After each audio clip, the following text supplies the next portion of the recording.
Alright guys, today we're going to do some coloring with colored pencils. And so I have a big pack of Prismacolor colored pencils that I have here at home that I'm going to use. And for you guys at home, if you have, just basic Crayolas or whatever, like those will all work just fine. Prismacolors, like higher end colored pencils, tend to blend easier, so like you'll get like it's a softer like lead, or it's not lead, but it's the softer pigment or whatever, so it'll blend easier into other colors or into the paper or whatever. The Crayolas tend to be a bit harder because they're used by kids a lot, and if they were too soft, kids would break them or whatever. So that's the idea behind it. It's just making them a little bit softer, a little bit easier for higher end artists, I guess, like yourselves, can use softer leads and be able to blend it a little bit easier. But there's a couple things you guys I want to show you, and so I'm going to use my brown paper again, my brown paper bag, and I've got 3 different colors I'm going to use, plus the color of the bag is going to kind of come through, and then I've got my trusty blending stump as well. And again, you don't need to use a blending stump. You could easily use some like twisted up cardboard or something like that. You can kind of use that to kind of grind into the paper and blend it out. So that's pretty easy, pretty basic, and yeah, let's just get right into it. I'm going to start out with, I think, like my medium kind of green color, and I'm going to use that to kind of rough in my shape. I'm going to do the cylinder, which we've got our 4 basic shapes that we talked about the other day. And the cylinder, there's a couple things that I want you guys to notice, like as we're kind of drawing this out. Number one, I think a lot of people do a pretty good job about creating the top. So the top is kind of like this oval kind of shape, whatever, right? And then we drew straight lines down the side. Okay, so we got these like straight lines kind of going in here like that. And then the bottom, like what I often see people do is just draw a straight line across. And like this is a huge pet peeve of mine as far as like being an artist, and like I see somebody draw like a pop can or something like that, and they draw like this nice round top, and they draw these like nice straight sides, and then they draw a straight line at the bottom. Now the problem with that is that the bottom, this like part of it, needs to mirror this part of the top, right? That curve needs to be the same. So you guys, when you draw that in, this needs to be curved. Don't make that line just straight across, okay? Like I said, huge pet peeve of mine, like as an artist. Anyways, all right, so like I've got my basic cylinder shape kind of drawn out here, and then I'm just gonna start coloring. And you guys, ideally we're gonna work from light to dark. So we're gonna kind of build our areas up. We're gonna build up our stuff. And if you look like on the image of the cylinder, we've got kind of some lighter tones kind of on the side here, some kind of like medium tones. So I'm just gonna kind of like lay that in and blend that into the area that's gonna be essentially white. And again, you guys, with colored pencils, this is one of those materials that the lighter you want it, if you don't put as much pressure on the pencil itself, like it will come out lighter, right? So like you kind of like shade out and kind of push softly where in the areas where you want it to be a bit lighter, and then you can push harder like over here in the areas that you want it to be a bit darker. And also, you guys notice that as I'm shading, I am going with like the edge, like my shading is going in the direction of the edge that I'm shading next to. So like it just so happens that this is a vertical edge, it's a vertical line going up and down, and so I am going up and down with my pencil. Like I'm not gonna go like this way. Like sometimes I see people trying to shade like vertically, or horizontally, I mean, like with their shading, like when they're trying to do like a vertical edge, like don't do that. Like make sure that you match like that edge part, like the way that you're shading. Make sure that you're doing the motion to mirror that edge. Okay, all right. So I'm gonna like bring that out there. Looking at the top, like I've got a little bit of a shade again. Like this is curved, so I'm like gonna shade kind of along with that.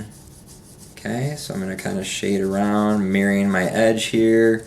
Going to kind of filter this out here like that. Okay.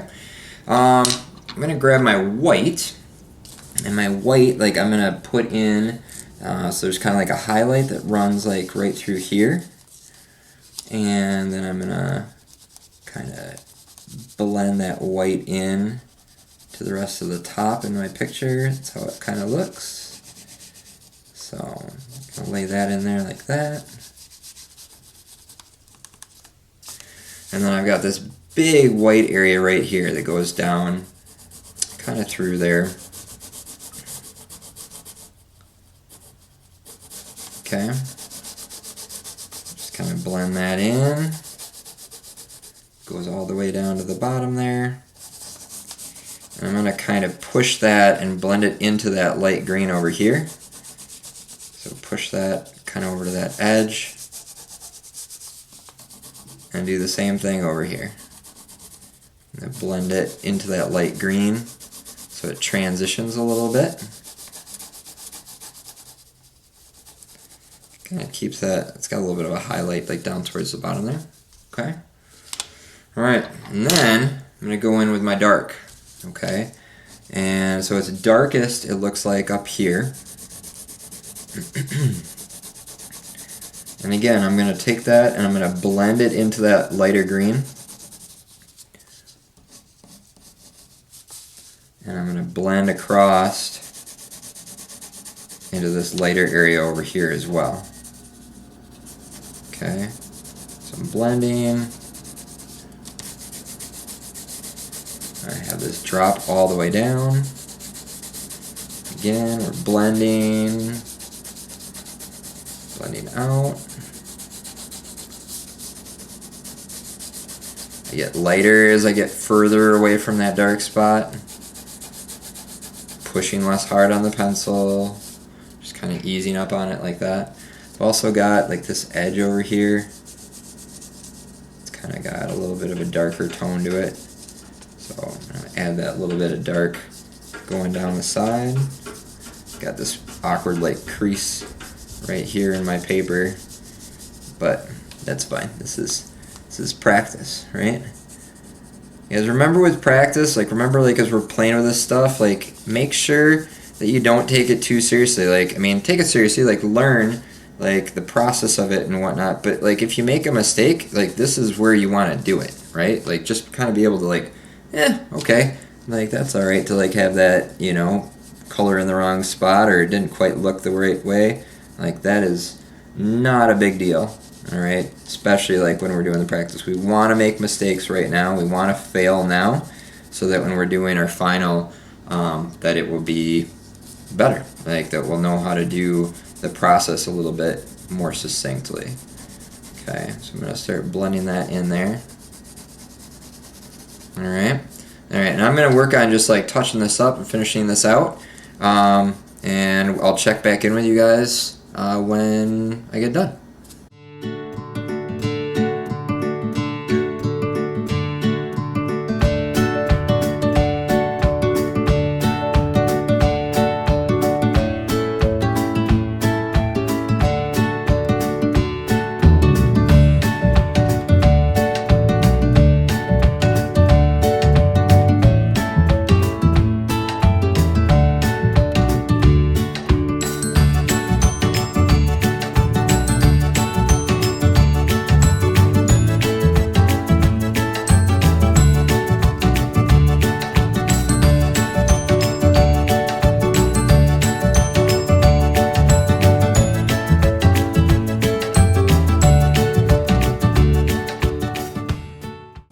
One thing like I like to do is kind of when you're getting close to being done, you kind of hard edge a couple like little spots and just like get that like little highlight to pop. Like definitely kind of adds a nice like effect to it to get like that just extra little oomph of your highlights. Same goes for like your darker areas too. Like I would go in and just like pop this like really intense dark spot right here, you know, and just like push that like out like kind of like that, and just kind of adjust in, blend that in to create like those really like dark poppy kind of like areas, which just again just kind of helps that contrast, which makes the picture or the image look more realistic. Alright, so I feel like I'm pretty close to being done probably with the coloring part of it, and I'm just going to use my blending stump, and I can take that and I can use that to kind of blend out. There's always like a texture to the paper, and using a blending stump helps you kind of get into those areas that like kind of get that pebbly kind of effect to them. I can kind of like run across there like that. So I'm just going to kind of quick run across the whole project, you know, using the blending stump and try to get that little bit smoother kind of effect and look.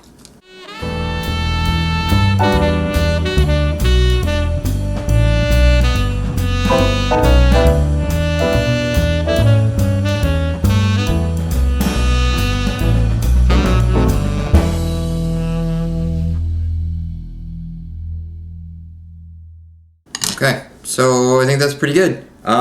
Yeah, like different colors like work nice. Again, this brown paper kind of like there's a little extra.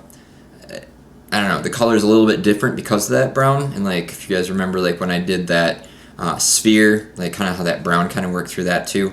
So you guys, this is kind of a cool thing to play around with. Colored pencils are great. There's tons of control. Like I love colored pencils because you can really get tight, nice, clean edges with them. Don't color this, you guys, like it's a map and social studies class, but you guys, like this is definitely a cool cool medium to use like if you're at home. All right, so have a good day, you guys, and I'll catch you later.